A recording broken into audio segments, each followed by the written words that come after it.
Est-ce que vous êtes d'accord? Est-ce que pour vous, le 15 de France manque de respect aux All Blacks, Pierrot? Non, mais est-ce que ça me fait dire que les légendes, même si t'es une légende de All Blacks, ça t'empêche pas de dire n'importe quoi non plus. Non, mais c'est stupide. Enfin, je trouve ça, c'est juste un coup de gueule. Alors, qui prennent la sélection de l'équipe de France et puis qu'ils fassent la sélection à la place des autres. Enfin, moi, je veux bien qu'il voit son propre intérêt et c'est très bien ce qu'il fait pour lui et c'est la Nouvelle-Zélande. Maintenant, à côté de ça, enfin, je pense que les joueurs de l'équipe de France ont un staff qui prennent des décisions et qui prennent des décisions avec leur contexte à eux. S'il n'est pas content, eh ben, il les invite plus, comme il le dit. Mais il le dit, quoi. Il n'y a pas de problème. Je pense que l'équipe de France fera 100. C'est pas très grave. Mais ça me fatigue à chaque fois qu'il y ait des gens qui prennent le contrôle de certaines choses en disant ce que vous faites, c'est mal. Voilà. Il ne connaît pas le contexte, il ne connaît pas les choses, il parle sans savoir, on a l'impression, alors qu'en fait, il connaît très bien les problématiques. C'est une émission de débat, donc j'imagine que le journaliste a dû lui poser la question. Camille Macali, qui suit le rugby à longueur d'année, est-ce que si on se met du côté des Néo-Zélandais, bon bah oui, c'est peut-être un peu décevant de ne pas avoir les stars des Bleus chez toi pour remplir, pour revendre des billets, j'imagine que c'est ça. Bah, il a raison, parce qu'en fait, on n'est pas construit sur le même modèle que ce soit français et néo-zélandais. Voilà. Le maillot black est au-dessus de tout. Au-dessus de tout. Bien sûr, en fait, dans il y a Dieu et au-dessus, il y a les blacks. Pierrot, tu sais comment ça se passe à l'école? Tous les enfants scolarisés à l'école apprennent le haka. Mais c'est bien, mais ça c'est un sujet de société. Mais non, mais c'est culturel en fait. Exactement. T'es néo-zélandais, tu es né avec un ballon de rugby dans ton berceau. En France, on fait pas le haka à la cantine. Le problème, et pourquoi il a raison, c'est que nous, on peut pas le faire. Donc ça, c'est là où je comprends Galtier, c'est qu'en fait, on a beaucoup trop de matchs par rapport à une saison néo-zélandaise de rugby. C'est-à-dire que nous, si on prend nos joueurs premium là, que Juju nous a montré, les 8 cadres, en fait, ils jouent, si on doit leur faire la tournée l'été, ils jouent quasiment 50 matchs dans l'année. C'est impossible en termes de récup, en termes de prépa. Sauf que là où il a raison, c'est que eux, quand ils terminent leur saison, quand ils terminent le championship, quand ils se sont tapés les Sud-Africains, quand ils se sont tapés les Australiens en septembre, et ben en novembre, ils arrivent quand même avec la grosse écurie. C'est leur problème. C'est leur problème, oui, parce qu'on les a battus et que voilà. Mais non, mais parce qu'ils veulent garantir le meilleur spectacle. Et quand tu portes le maillot bleu ou le maillot black pour eux, ça veut dire que tu es le meilleur joueur de ton pays. Donc en fait, on n'est pas culturellement construit pareil. Et c'est là où il a raison. On n'est pas un pays de rugby, tu es en train de nous dire là. Ben, beaucoup moins que les Blacks, c'est pas nouveau en fait. Je vais pas t'expliquer. On a le meilleur championnat du monde. C'est comme le Brésil en foot en fait. C'est pas, pas le meilleur championnat du monde. Alors Pierre, peut-être que je vais te mettre d'accord avec un spécialiste, un ancien joueur du 15 de France, Hugo Bonneval. Spécialiste basket. Non, golf. Plutôt rugby. Et il est assez d'accord avec Cam. C'est deux cultures différentes. Mais ça, on est tous d'accord. Écoutez-le, c'est des propos recueillis par Grégoire Noailly. Le top 14 aujourd'hui est la vitrine de notre rugby. C'est ce qui fait que toutes les stars internationales veulent venir jouer. Elles veulent venir jouer en top 14 parce qu'on a les meilleurs salaires, parce qu'on a le meilleur championnat, parce qu'on a le plus d'adversité au quotidien. Voilà, en Nouvelle-Zélande, il faut pas oublier que leur championnat est catastrophique. Enfin, c'est dur de dire ça, mais les stades sont à 3/4 vides. C'est un vrai laboratoire. Nous, notre championnat, c'est pas un laboratoire. C'est une culture totalement différente. C'est un vrai problème de calendrier. Et on ne pourra pas le régler parce que notre championnat et notre amour du rugby de club est fait pour qu'il y ait des phases finales de top 14, que ça soit un moment convivial, un moment de fête. Braque, t'es d'accord avec Hugo? C'est vrai que ce sont deux cultures totalement différentes. Cam l'évoquait tout à l'heure. Les petits néo-zélandais, ils apprennent le haka à l'école. Mais en fait, chacun sa culture, moi j'ai envie de dire. Et là, moi, de ce que je comprends, c'est qu'il y a un problème de timing, ce qui fait que eux, quand ils arrivent, bah, ils sont en fin de course, et eux, quand ils sont là-bas, bah, c'est pas vraiment la même chose. Donc en fait, il n'y a pas de bonne solution à ce problème. Enfin, de ce que je comprends, il n'y a pas vraiment de bonne solution. Maintenant, si eux, là-bas en Nouvelle-Zélande, ils ont envie d'avoir les meilleurs joueurs, bah, qui mettent un contrat sur la table, j'en sais rien, moi, qui trouvent une solution pour que l'équipe de France vienne avec tant de joueurs pour avoir la meilleure équipe possible. Mais ils savent très bien, et je pense qu'ils sont pas si bêtes que ça, ils savent très bien qu'on ne peut pas venir et décider de venir avec les meilleurs joueurs quand on ne peut pas vraiment le faire. Les joueurs, ils sont cramés. On parle de la même chose dans le foot en ce moment. Bon, là, c'est différent parce que c'est une Coupe du Monde des clubs, donc on ne peut pas faire vraiment autrement. Mais là, si tu peux faire autrement, tu ne peux pas le reprocher à l'autre, en fait. Donc pour moi, je suis désolé, Camille, moi, j'entends pas du tout les arguments. Il n'y a aucun monde où je suis d'accord avec sa déclaration. Et d'ailleurs, moi, je préfère ce que le sélectionneur, il a dit. Ouais, il faut toujours se méfier des Français. Ouais, parce qu'on ne sait jamais, parce qu'il y a toujours des talents, parce que c'est une pépinière de jeunes joueurs toujours. Et que ça va motiver l'équipe qui est en place. Et voilà, moi c'est comme ça que je le vois. Lui, il a raison. Mais en fait, affronter les Blacks, ça doit être un privilège. Donc en fait, tu mets ta santé en danger pour affronter les Blacks. Super. C'est pas la question. C'est complètement la question. À partir du moment où tu programmes une tournée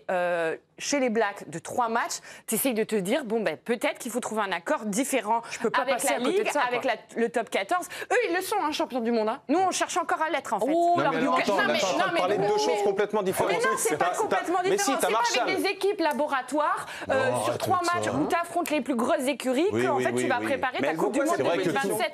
Mais c'est pas une compétition. Non, mais ce truc-là, ça vaut quoi? Super. Donc un match amical en plus. C'est pas un match amical, il y a pas de préparer. Attends, c'est une tournée d'été pour préparer le 15 de France aux grosses échéances. Et c'est des matchs de préparation, c'est encore pire. Oui, mais tu n'as pas l'occasion de les affronter tous les jours. Donc en fait, tu prépares jamais avec tes meilleurs joueurs. Mais il n'y a pas de caractère officiel, en fait. En fait, s'il y avait un caractère officiel, je t'aurais dit, mais il n'y a pas de souci. C'est un peu bizarre d'avoir les meilleurs. Légendaire, ça existe depuis 1960. Donc en fait, c'est de la mythologie, le truc. C'est Harry Potter. Donc là, en 1900. Mais Camille, tu es bien d'accord qu'en 1960, on n'était pas du tout dans le même contexte. Enfin, il faut évoluer aussi avec son temps. Là, c'est quelqu'un qui nous reproche à nous de mettre en fait le top 14 et l'équipe de France au-dessus de cette tournoi d'été. Tu veux parler quand vous parlez en même temps, on ne comprend rien. Soit tu m'écoutes, soit je t'écoute. Oui, mais tu fais pareil, alors fais pas le malin. Oui, mais elle parle plus fort. Vas-y, Pierre. Tu peux pas. En fait, ce que je veux dire, c'est que tu peux pas déjà te permettre le mec là qui prend la place en fait de la France. Il dit c'est un scandale, vous nous manquez de respect. Le voir comme ça, déjà, c'est un scandale parce que c'est pas du tout comme ça que c'est écrit, c'est pas du tout comme ça que la communication est faite, ça n'a rien à voir. Le truc, c'est qu'il faut essayer de prendre en considération ce qui se passait dans les années 60, le nombre de matchs et le nombre de matchs de maintenant. Après que le championnat néo-zélandais, c'est pas un manque de respect à la culture au haka, c'est exceptionnel leur culture, elle est dingue. Le problème, c'est que soit tu vas pas te mettre en danger, toi, et mettre en danger ton équipe, en fait, parce que tu vas aller te faire défoncer la tête en Nouvelle-Zélande parce que ton équipe a fait 70 matchs. Mais c'est pas la question. En fait, lui, il répond à une question parce que Fabien Galtier, depuis le mois de mai, nous explique qu'il ne partira pas avec son équipe premium. Donc c'est prévu. En fait, il était prévu. Non, mais ça fait 10 interviews qu'on nous annonce que le sélectionneur de l'équipe de France ne pourra pas avoir ses meilleurs joueurs. Ils ont même inventé un nouveau test match avec une France A prime que nous-mêmes on a diffusé. C'était chez nous, en Angleterre, à Twickenham. Alors c'est génial, nous on est très contents, on a les bleus, etc. Mais tu t'adaptes. Mais non, mais tu t'adaptes. Mais en fait, ça fait un déficit pour nous, en fait, parce que les meilleurs joueurs manquent d'automatisme au bout d'un moment. Eux, ils sont habitués quand ils arrivent en Coupe du Monde. Tu fais 600 matchs par an, mais tu manques d'automatisme. Quand ils arrivent en Coupe du Monde, eux, ils sont rodés, en fait. Parce qu'en plus, ils ont créé cette espèce de championnat avec les 3 nations, et maintenant les 4, le Four Nations, où ils ont rajouté l'Argentine. Mais eux, ils font des mini-tournois, comme nous, on a le 6 nations. Mais je veux dire, ils ont toujours leurs meilleurs joueurs. Toujours. Être black, c'est un privilège. Là, moi, je suis très contente de découvrir des nouveaux joueurs de l'équipe de France. Et ils jouent où tous ces meilleurs joueurs néo-zélandais, là? Ils jouent un petit peu partout. Et en top 14. Pas tous au top 14. Quoi? Pas tous au top 14.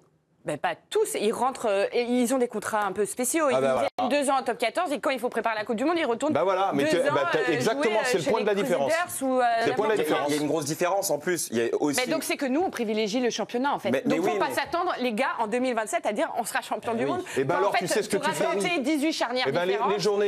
Les années d'avant Coupe du Monde, en fait, t'arrêtes les contrats avec les clubs et puis ils partent en sélection toute l'année. Non, c'est pas possible. Mais c'est pas possible. Le problème, c'est qu'ils font 15. Antoine Dupont, il a fait 12 matchs l'année dernière. Non mais alors Antoine Dupont il fait son calendrier, un coup il veut faire 17, un coup machin. Mais je veux dire, tu sais ce qu'on a fait lors de la dernière tournée d'été avant la Coupe du Monde, on est parti au Japon avec une équipe dite laboratoire. Il y avait 8 nouveaux joueurs. Donc en fait c'est comme ça que tu prépares ta dernière tournée.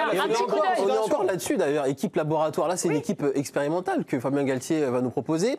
Regardez quelques chiffres. 8,4 sélections en moyenne pour l'équipe qui va, pour le groupe en tout cas, sélectionné pour cette tournée d'été. 43% de l'effectif découvre le 15 de France. Et il y a seulement 5 joueurs avec plus de 20 sélections. Gaël Fickou, Cameron Wauquiez, Romain Taufifénois, Slimani. Ça sert à quoi d'emmener une équipe expérimentale faire cette tournée d'été, Pierrot ?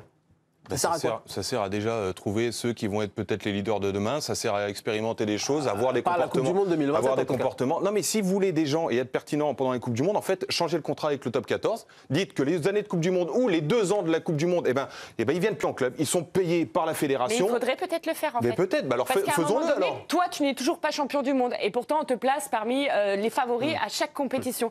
Donc à un moment donné, peut-être que sur un cycle de 4 ans, il faudrait dire, parce qu'il y en a des accords trouvés, ils sont très bons pour se réunir, fédération et ligue d'un côté. Oui. On a des joueurs, ils sont cadres, il faut les mettre en vacances, il faut les reposer, il faut qu'ils aillent n'importe où faire leur récup, etc. Mais à un moment donné, il faut aussi beaucoup les mettre à disposition du 15 de France. Mais je suis d'accord. Donc peut-être leur dire, Greg Aldrit, ok, t'es très content à La Rochelle, mais à un moment donné, la Champions Cup, on s'en fiche parce que ça te rajoute 15 matchs. Donc toi, ces matchs-là, tu les fais pas, tu fais juste ton top 14. Et ensuite, tu vas à la tournée d'été. Parce qu'en fait, t'as quoi ? T'as 10 matchs de l'équipe de France pour te préparer. Donc sur 4 ans, c'est très peu parce qu'en plus, c'est allégé l'année d'avant. On est d'accord, Camille, Galtier, il est dépendant de ça. Oui, mais sauf que il s'adapte. Oui, sauf que c'est le sélectionneur qui fait vraiment que des équipes laboratoires. Donc à un moment donné, moi je veux bien, on lui double son mandat. Mais on considère ou pas, on revient, échec ou pas, le mondial 2023 en France, c'était chez toi, machin, etc.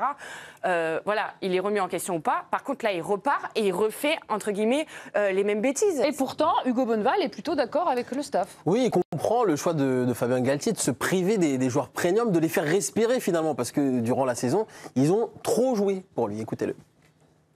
Jouer pour ton pays, je crois que c'est la plus belle chose au monde et il faut pas le galvauder et il faut le dire. À chaque fois, c'est des tournées exceptionnelles dans des cadres exceptionnels et tu joues face à ce qui se fait de mieux au monde et quand t'es petit, c'est ce que tu regardes à la télé. Mais en même temps, tu sais que tu luttes pas à armes égales à l'instant T parce que toi, tu finis une saison qui est longue où il commence à avoir les premières chaleurs aussi. Tu vois, mai, juin en France, en Europe, mais tu arrives en Nouvelle-Zélande, c'est l'Irlande au mois de décembre.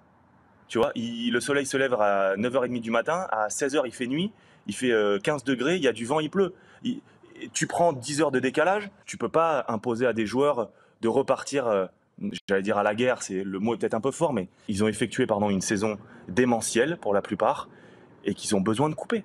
Écoute, ma première tournée en Australie en 2014, je me pète les croisés au dernier match. Ça fait mon 33e ou 34e match de l'année que je fais et je me pète les croisés sur un plaquage.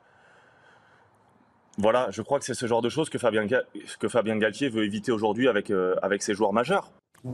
Braque, ça paraît imparable ce qu'il développe là, Hugo. C'est ça en fait, moi tout à l'heure, ce que je voulais dire, je voulais un peu parler de ça parce que... Et pourquoi tu l'as pas fait ? Non, je l'ai pas fait parce qu'en fait, moi j'ai pas assez d'éléments, donc j'ai pas envie de dire n'importe quoi, mais déjà la Nouvelle-Zélande, c'est à l'autre bout de la Terre. Oui. Et à un moment donné, il y a déjà cette question de... oui, t'emmènes pas tes meilleurs joueurs, pour la performance, tu te rôdes pas, tu te prépares pas, mais c'est quand même, je veux dire, moi, un poids énorme dans ta saison qui a déjà été ultra chargée. Là, de se rajouter ça, de se rajouter un voyage aussi long, de se rajouter ce changement de conditions, moi je suis désolé, mais il y a un moment donné, faut les protéger les joueurs. Oui, mais si tu veux jouer ce qui se fait de mieux au monde, tant pis. Oui, mais tant pis si on peut pas gagner une Coupe du Monde parce que tant pis. Mais non, mais c'est pas ça les amis. Il faut dire on est là, on vient faire figuration, on s'arrête en quart de finale, on est content. Mais il y a pas de faire figuration. Moi, je préfère que les mecs aillent bien, j'ai pas envie de les voir. T'as les meilleurs joueurs de la planète, t'arrives toujours pas à être champion du monde. Bah oui, mais c'est pas la question. Faut les protéger les joueurs, faut les protéger. Tu peux pas dire ça, Camille, franchement. Non, mais je suis pour qu'on les protège, c'est pas la question. Je te dis que si tu mets la victoire en Coupe du Monde avant la protection des joueurs, c'est que t'es pas pour les protéger. Je mets la victoire en Coupe du Monde avant 4 titres du Stade Toulousain où on serait qui sont champions l'année prochaine. Mais qu'est-ce que ça va faire à Antoine Dupont de jouer la finale? Il en a joué 18 déjà. Non mais je veux dire, le coup de gueule. Non mais peut-être qu'il a envie d'être champion du monde un jour, tu vois. Non mais en gros, tout le monde. Même moi j'ai envie de devenir champion du monde. Après je vais pas risquer ma santé pour être champion du monde. Après il y avait un bel article ce matin, un bel entretien de William Servat dans l'équipe qui lui à son époque, pour rien au monde il aurait raté cette compétition. Aujourd'hui les mentalités ont changé, on fait un peu la fine bouche. C'est ça ce que tu penses? Non mais alors déjà on a le plus gros réservoir de la planète. Ah oui. C'est-à-dire que nous on se porte très bien dans les écoles de rugby. On continue de fournir et on le voit même chez les U20. Beaucoup d'U20 l'année dernière faisaient partie de la tournée d'été en Argentine. Donc on est, enfin voilà, on a plein de potentiel. Mais à un moment donné, il faut maximiser ce potentiel. Donc ça veut dire travailler dans un certain délai avec tes meilleurs joueurs. Donc ça veut, non mais ça veut pas dire révolutionner. Mais ça veut pas dire gagner non plus ce que tu dis. pour avoir une tournée en Nouvelle-Zélande. Camille, ce que tu proposes ne fait pas gagner automatiquement. Peut-être que ça y contribue. Mais peut-être, mais t'as pas de vérité. Il y a rien qui dit que si tu fais cette tournée, tu vas devenir derrière, tu vas être encore meilleur et que tu vas augmenter tes chances de t'imposer à la fin. Il faudrait essayer déjà. Mais non, mais d'accord. Mais si on tente jamais et qu'on se dit pas sur 2 ans, on met à chaque fois nos joueurs cadres et qu'on continue de faire tourner, on gagnera. On va faire une tournée de 10 ans. Premier match samedi, 9h du matin, puisque c'est à l'autre bout du monde, vous l'avez compris, entre la Nouvelle-Zélande et la France. Après la pub, on a une grosse actu basket, tennis. Tiens, la prolongation de Papy Batum en NBA avec les Clippers, 36 ans, il remet ça, Batman. Ou encore le retour de Mike James à Monaco. Ça y est, la punition est levée et l'Américain a le droit de réintégrer son club pendant les vacances. C'est pratique. En tout cas, il sera là à la rentrée. On vous explique tous les détails dans un instant. À tout de suite.